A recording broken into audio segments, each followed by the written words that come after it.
अस्सलाम वालेकुम स्टूडेंट्स।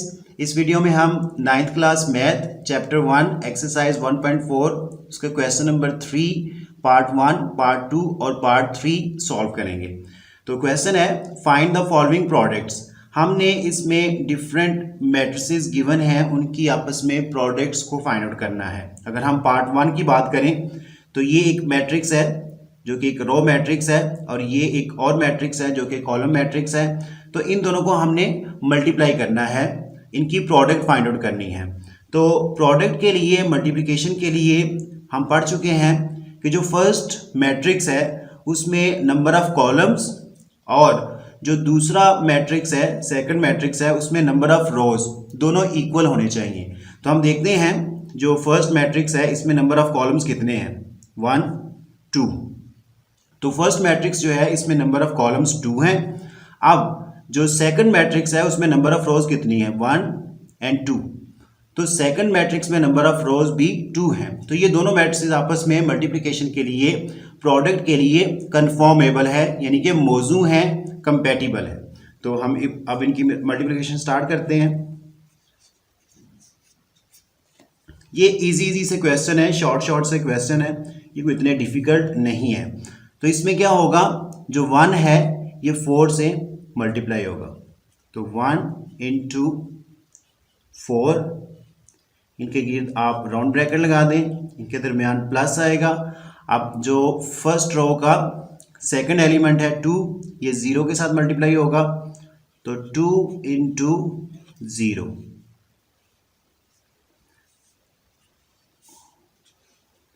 ये इजी सा क्वेश्चन है। अब हम इसको सॉल्व करते हैं क्योंकि इसमें एक ही रो है और इसमें एक ही मैट्रिक्स है, तो इनकी सिंपल सी मल्टीप्लिकेशन होगी। तो क्योंकि हम मल्टीप्लिकेशन जब भी करते हैं तो जो फर्स्ट मैट्रिक्स होता है उसकी रो, फर्स्ट रो, और जो दूसरा मैट्रिक्स होता है उसके कॉलम्स के साथ मल्टीप्लाई होती है। तो इसमें एक ही रो है और इसमें एक ही मैट्रिक्स है, तो सिंपल सी मल्टीप्लिकेशन होगी।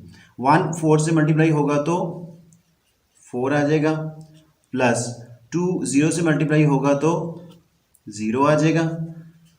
तो इसको हम मजीद सिंप्लीफाई करें तो 4 प्लस 0 ऑब्वियसली 4 आ गया।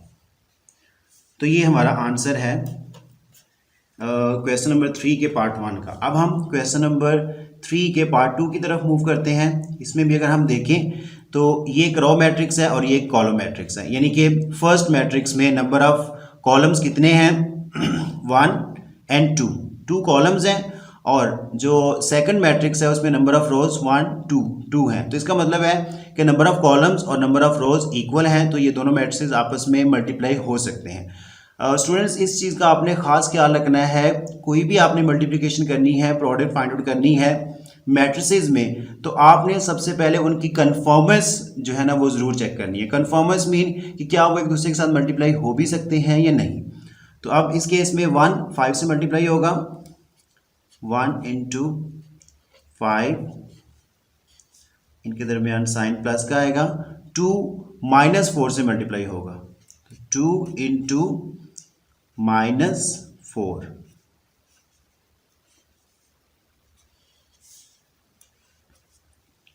तो इसको हम अभी मजीद सिंप्लीफाई करते हैं। 5 1 जा 5 प्लस 2 माइनस 4 के साथ जब मल्टीप्लाई होगा तो माइनस 8 आ जाएगा। अब हम इसको जब मजीद सॉल्व करेंगे तो 5 प्लस माइनस से मल्टीप्लाई होगा तो माइनस का साइन आएगा। अब हम इसको मजीद सॉल्व करते हैं, 5 माइनस 8, तो आंसर आ जाएगा -3।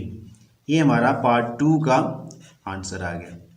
अब हम मूव करते हैं सेम क्वेश्चन के पार्ट 3 की तरफ। इसमें भी देखा जाए तो सेम केस है, जिस तरह का पार्ट 1 पार्ट 2 में था तो पार्ट 3 में भी सेम केस है। इसमें भी ऐसा ही होगा, -3 जो है ये मल्टीप्लाई होगा 4 के साथ, तो हम राउंड ब्रैकेट लगाएंगे और दरमियान में प्लस का साइन। 0 मल्टीप्लाई होगा 0 के साथ, तो ये तो बहुत ही इजी है। नेक्स्ट -3 जब 4 से मल्टीप्लाई होगा तो 4 3 -12, क्योंकि 3 जो है वो माइनस का है। अब प्लस 0 0 से मल्टीप्लाई होगा तो 0 ही आ गया। Next -12 plus 0, so obviously -12 answer आ जाएगा। तो ये हमारा रिक्वायर्ड आंसर है।